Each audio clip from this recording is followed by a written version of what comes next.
তুলির আঁচড়ে লেখা ইতিহাস ডিজিটালের ঝলকে ঢাকা পড়ছে। একটা সময় দুর্গাপুজোর আগমনী গন্ধ মানেই ছিল কাপড়ের ব্যানার।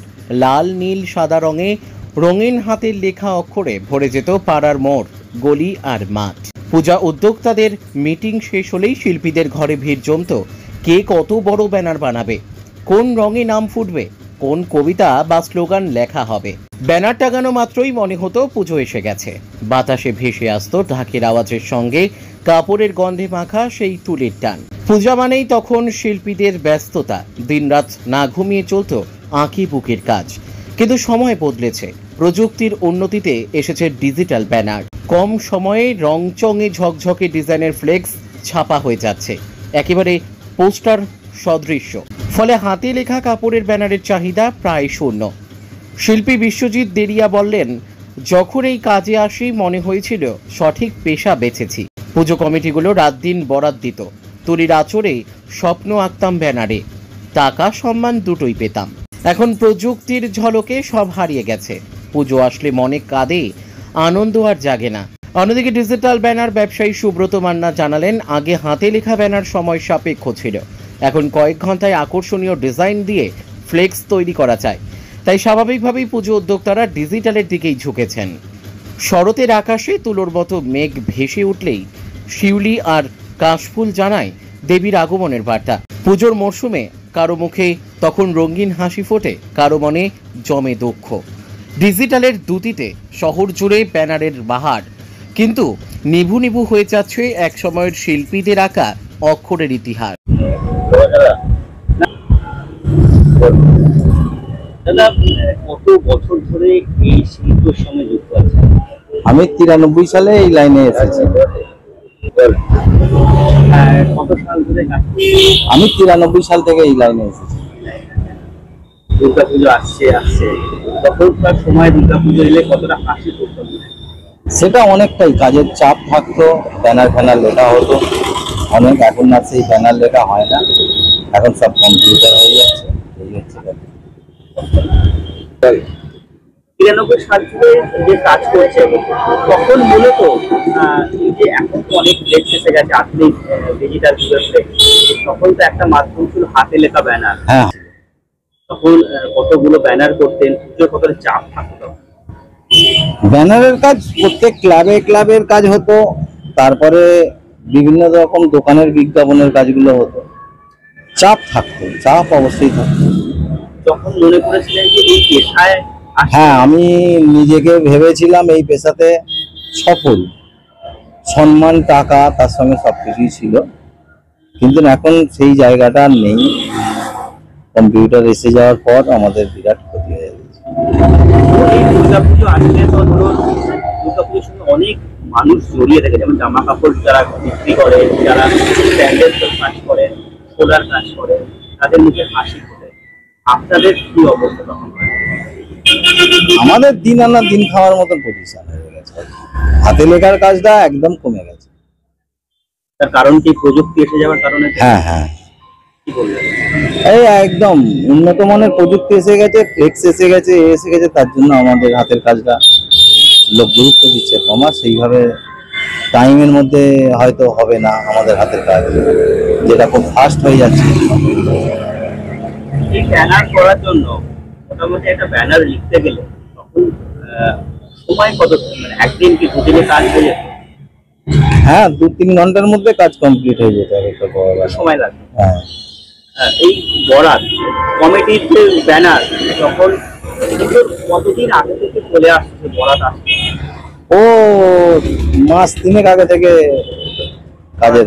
হ্যাঁ, তখন কি আমরা দিন রাত এক করে কাজ করতে হবে? হ্যাঁ হ্যাঁ, আমার তো তখন মানে রীতিমতো আমি প্রচুর পরিশ্রম করেছি এক সময়, মানে নাইট করে কাজ করতাম তখন। এই যে তখন একটা কাজ করে সংসারের যেমন অন্ন বস্ত্র তুলে দিয়েছেন আপনার পরিবারের স্ত্রী, ছেলে, সন্তানদের, এখন এই কাজ চলে যাওয়ার পর কতটা সমস্যা, কিভাবে দিন চলে? এখন দিন আনা দিন খাওয়ার মতো পজিশন কোনো রকমের চলে যাচ্ছে টেনে টেনে। আর এই পেশা থেকে আর সরতেও পারবো না, এই পেশা নিয়েই পড়ে থাকতে হবে। এবারে যতটা যা কাজ হয় টুকটাক করে চলে যায়, এই পর্যন্ত। আগে দুর্গাপূজা আসলে কি মনে হতো, এখন দুর্গাপূজা আসলে কি মনে হয়? দেখুন, আগের থেকে খরচা এখন অনেক বেড়ে গেছে। এবারে আগে হয়তো তুলনামূলকভাবে অনেক কম রোজগার হতো, কিন্তু সেটাতেও সচ্ছলতা ছিল, সেই সচ্ছলতা এখন আর নেই। নিজের হাতের ব্যানার যখন বিভিন্ন পুজো মণ্ডপ বা হ্যাঁ, ওটা খুবই ভালো লাগতো। যখন টাঙানো থাকতো, হ্যাঁ, ওটা খুবই ভালো লাগতো। ওটা দেখতাম বা বাড়ির লোককে দেখাতাম, এই লেখাটা আমার, এই লেখাটা আমার। ওটা এখন ছবি গল্প হয়ে গেছে। এখন তো খুব কম সময়ে দাঁড়িয়ে থেকেই হয়তো ডিজিটাল যুগে হ্যাঁ, ব্যানার করে দেওয়া হচ্ছে। এটা আপনাদের যে শিল্প থেকে মানে যে আপনাদের কাজ করতেন অনেকটা থাকতে অনেকখানি তফাৎ। মানে তো যখন এই লাইনে এসেছিলাম তখন দেখেছিলাম যে একদম ভবিষ্যৎ ঠিক আছে, সম্মান আছে, টাকা আছে, সবকিছু ছিল, কিন্তু এই রকম যে পরিবর্তনটা হবে এটা ভাবিনি। এটা মানে একদম মানে আপনার মতন যারা মানে আমি ছবি আঁকতেই মানে পেট্রোল পাম্পে ইয়েতে কাটোয়াতে তো লোক জড়ো হয়ে গেছে। এখানেও ছবি আঁকতে এসেছিলাম, মানে লোক দাঁড়িয়ে পড়েছিল। সেখান থেকে এই দোকানটা এরা দেখে আমাকে এই জায়গাটা দিয়েছিল। ঠিক আছে, মানে আমি তখন 50 টাকা রোজে কাজ করতাম ছবি আঁকাতে। তো আমাকে তারপরে এই দোকানটা দিয়েছিল, আমি করে নিয়েছিলাম। হাতের কাজের দেখে যে সম্মানটা ছিল, যে কাজের যে আনন্দটা ছিল, কাজ করার পরে যে আনন্দ ছিল, সেটা আর নেই, সেটা হারিয়ে গেছে। আপনাদের মধ্যে যারা শিল্পী এরা এখনো আছে, তাদের সঙ্গে থাকা হয়, কথা হয় তো? হ্যাঁ, তারা কি বলে? আমার হাতে অনেকগুলো ছেলেই বেরিয়েছে, ছাত্র আমার কাছ থেকে বেরিয়েছে, তারা কাজ করছে। তারা অনেকেই এই মণ্ডপের কাজে যুক্ত হয়ে গেছে, কেউ কেউ ওই লেখার কাজ নিয়েই করে থাকে।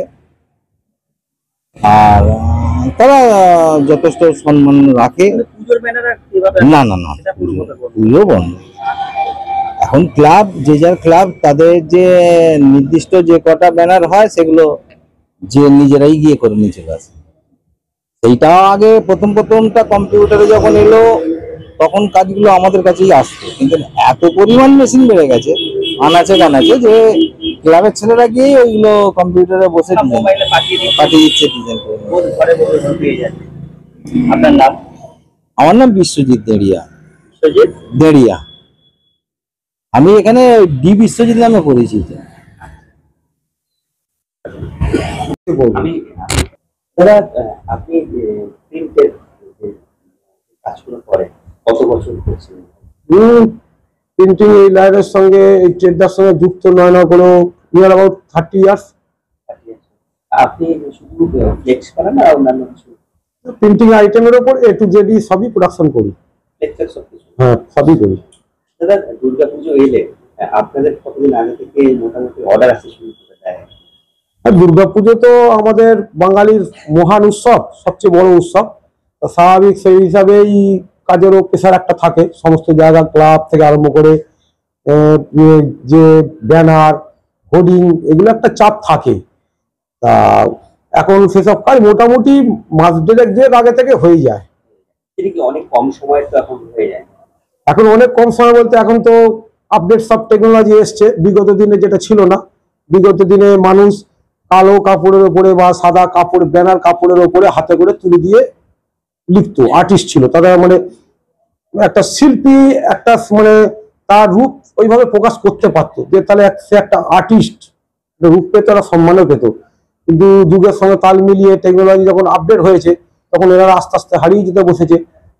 তখন ওনাদের একটা দেখে একটা ধরুন ব্যানার রেডি করতে ধরুন 3 দিন 4 দিন করে টাইম লাগতো, সেখানে নিমেষে আধ ঘন্টায় একটা ডিজাইন করে কম্পিউটারে টেকনোলজির মাধ্যমে যে বেরিয়ে যাচ্ছে, মানুষ সহজেই পেয়ে যাচ্ছে, এই একটা সুবিধা হয়েছে। কিন্তু পুরোনো জিনিসগুলো হারিয়ে যাচ্ছে, ওদেরকে আমরা ভুলে গেছি। একটা সময় যারা রং তুলি দিয়ে বসে বসে সারাদিন ধরে আঁকতো, সেসব দৃশ্য আর চোখে পড়ে না। দাদা, এই যে কথা বলে আপনার ছোটবেলার পুজোর কথা কিছু মনে আছে? তখন কমিটির পুজো যখন হতো তখন তো ব্যানার তো দেখেছেন?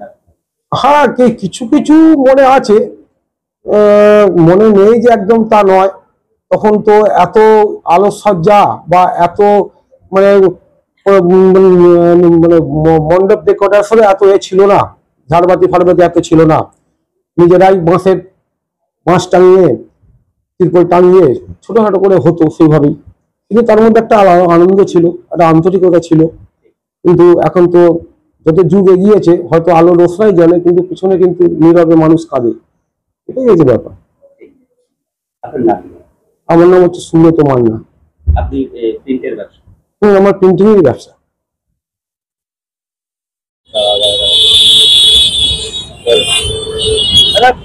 দুর্গাপুজো আসছে, দুর্গাপুজো আসলে একটা সময় আপনার ছোটবেলার সময় কাপড়ের হাতে লেখা ব্যানার দেখে বলতেন, একদম।